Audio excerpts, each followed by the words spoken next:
There's this suggestion that this is a war crime. You've spent considerable time on international law, and you're a war crimes expert. So just put it to you bluntly, is it? Well, when you see a hospital attack like this, 22 civilians killed, there is a credible allegation that it is a war crime. That said, we can't jump to conclusions too quickly because this is a combat zone and a lot of things can happen that are inadvertent, and we need to have a full investigation. But yes, I think we need to have the investigation. This is a terrible tragedy. Something like this shouldn't happen. And we need to get to the bottom of why it happened. So, Gregory, people can make these accusations, but how tough is it to make the case once you make the accusation of a war crime?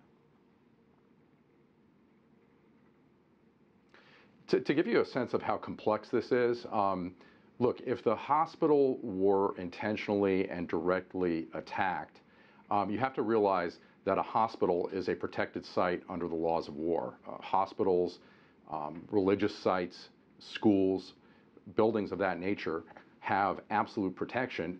That protection, though, is lost if the building is being used for combat operations by the enemy. And that is a possibility here, so I think that has to be investigated.